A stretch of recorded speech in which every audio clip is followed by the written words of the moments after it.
Well, this is my 62 Falcon Futura, one of 10,000 or so left. This is the Futura before they went to the T-bird roof, so it's one of the few Futuras that has the bubble roof in the back. It still has the bubble window, which is kind of cool because I like the bubble window. I love the bubble windows on these cars. I only paid $900 for this Falcon, $65 to tow it. It's right now worth like $15,000 restored, and there isn't much on this car that needs to be done other than it needs paint, an engine, and a few other little things, and that should be it. It should be done, and it should be worth a lot. This one's got 5 lug, as you can tell down there. It's got the 5 lug conversion. It's got the 9-inch rear end, so this thing's set up to race. It can move pretty fast. So it's not a little granny mobile. This thing will zip. This thing will be fast with a 302 in it. This car has bucket seats, a dash pad. Actually, this Futura had every factory option installed. Now, those factory options would be electric powered wipers, dash pad, bucket seats with the console. Of course, that's Futura, so that would come with it. Dash pad, the chrome on the dash pad would have been in there. This also came with fancier door skins. I believe in 62 they added different gearbox styling, or they added another gearbox or something, so they added another gearbox option to it. I think they did, perhaps. Maybe they didn't. Correct me if they didn't. And the Futura also had different chrome on the side. And this had backup lights at one time. They're no longer there. They're gone. Because they're rare too. In fact, I shouldn't say that's rare. Everything on this car is rare. The pie plates are just beautifully perfect. I mean, that pie plate doesn't have a single dent or a divot or even a little scratch on it. It is a perfect pie plate. And so is the other one too. The other one's really nice. The bumper is off the other Falcon, so it's got a good bumper. I just polished the gas cap, and the gas cap is really nice. It's brand new, and I'm missing my. You can probably tell I'm missing my lock piece. Well, this one's going to go on it real soon when I get a trunk, and the back will be complete on that one. Well, aside from buying the Futura letters or Futura emblem letters on the back, but this car is pretty dang nice. I mean, we're talking. It's got the correct antenna right there. You can tell. It's got the cool mirrors on it. It's got the emblems. Let me turn a light on. It's kind of dark back here. There we go.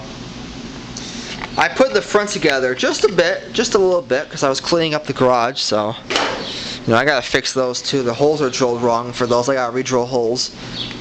But I mean, the bumper on the front is re-chrome. That's a brand new bumper basically. So.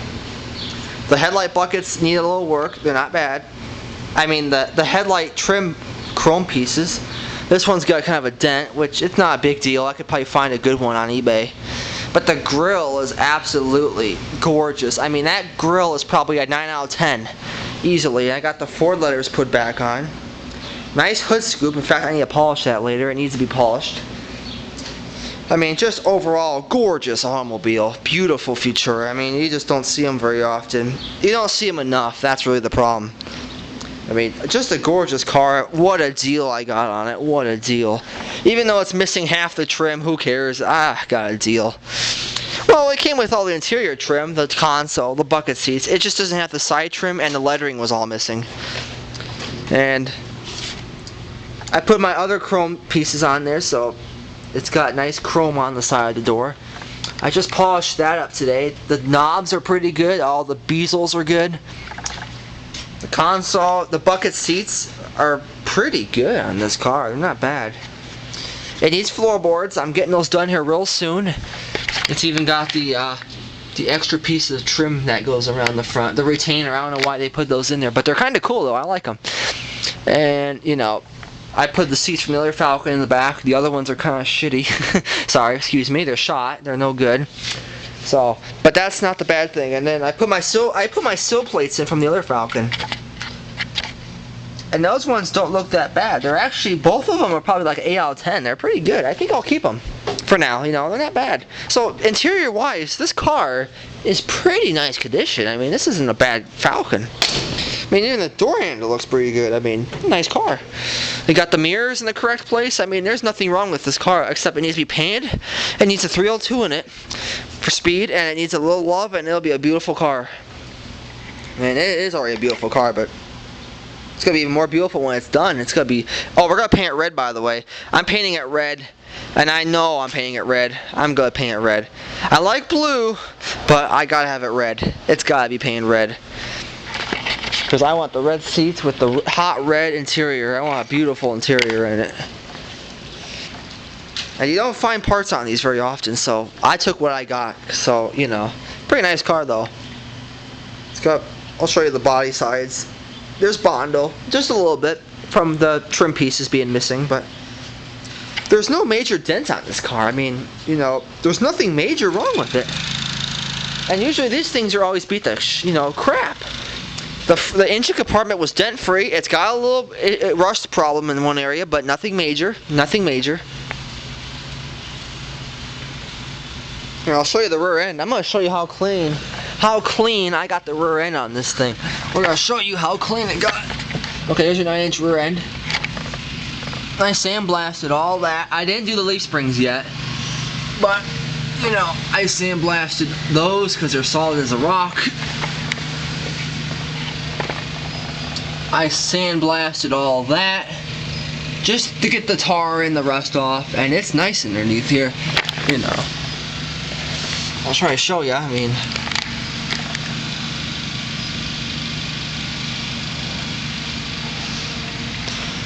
so yeah, I pretty much sandblasted the other side. I pretty much sandblasted probably 70% of the bottom. The really rusty areas, I'm gonna get to those later. I don't have time right now on, but yeah, once this rear end's painted though, I mean, the kid was I'll tell you about the car before I bought it. The kid was racing this Falcon. He was racing this with a 260 V8 in here. And he beat the floor in a little bit, but I'm gonna fix the floor, so no biggie. Yeah, this kid was racing with a 260. I was like, wow, you know, taking it to the local racetrack and racing it. Kind of cool. I mean, he sold it because he got in trouble with the law. I think he got in trouble with the police, so that's why he sold it. You know, hey, I'll take it. Well, he wanted $1,000 for it, and I asked him, what's the lowest you can truly go? He's like, $900. I thought, okay, yeah, I'm taking it. For $900, the bucket seats and the console are worth almost $900 in this car. As is, the condition they are in right now, they're worth $900. So I figured, you know what, I gotta take this car. It's in too good condition. It needs a good owner. It needs a good owner to take care of it, because it's a beautiful car. Once that trunk's done, I'm getting a new trunk. I'll put that locking piece in there. Well, you know, that's missing here. It won't be on that. It'll be on the other trunk.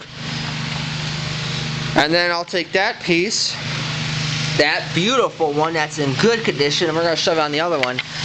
And the value should jump like $1,000 on this. Because once I have that, I have pretty much everything on this car that you need, you know. For a chrome, that is, except for the trim on the side. But so, yep, that's my 62 Falcon Futura. One of 10,000 left for that model year. Beautiful car.